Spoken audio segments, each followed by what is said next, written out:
Ce mois-ci, dans Toubisport, nous allons aborder le thème du développement de l'endurance fondamentale ou encore endurance de base. Ce type de travail constituera la base de votre préparation pour le restant de l'année. Ce travail doit être effectué en particulier pendant la période hivernale pour permettre d'optimiser le potentiel pour la suite de la saison. Il sera effectué sur une fréquence cardiaque entre 60 et 70% de votre fréquence cardiaque maximale qui peut être déterminée très simplement à partir de la formule 220 moins votre âge avec plus ou moins 10% de différence. Cette fréquence cardiaque maximale sera uniquement une fréquence cardiaque maximale théorique. Votre réelle fréquence cardiaque pourra être définie grâce à un test d'effort en laboratoire. Ce test reste l'unique moyen de la connaître. La durée de chacune des séances pourra varier en fonction du niveau de l'athlète de 40 minutes à 1 heure, 1 heure et demie, voire 2 heures pour des séances de vélo. Nous allons aborder dans un premier temps le développement de l'endurance fondamentale grâce au trail. Ce type d'exercice va pouvoir vous permettre de développer l'endurance fondamentale, mais aussi le travail de la proprioception grâce au terrain instable et votre anticipation sur les différents obstacles. Le niveau d'essoufflement constitue un bon repère physiologique pour savoir si on se trouve réellement en endurance. On ne doit jamais atteindre le niveau d'essoufflement en endurance fondamentale.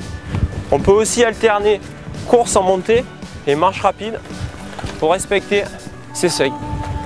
Le travail de proprioception est omniprésent en trail.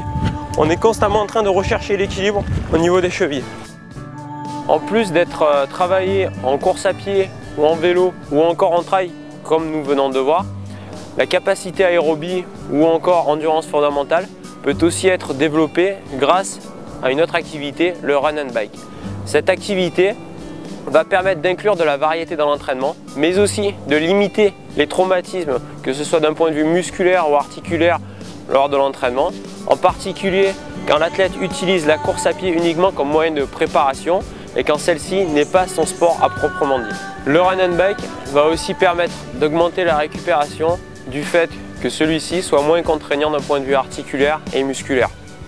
Il permet aussi de s'entraîner avec une personne d'un niveau plus faible au plus élevé et du coup de rendre la séance beaucoup plus attrayante. Le run and bike consiste donc à alterner entre course à pied et vélo sur des temps d'effort différents, pouvant varier de 10, 15 minutes ou plus. Tout dépend du niveau de l'athlète. Il faut toujours veiller à bien respecter les fréquences cardiaques.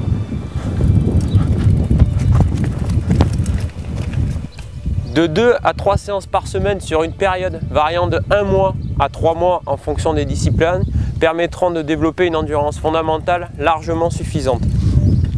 Nous avons ainsi pu voir que le travail en endurance fondamentale peut être agrémenté de différentes manières pour ne pas seulement être un travail rébarbatif et récurrent.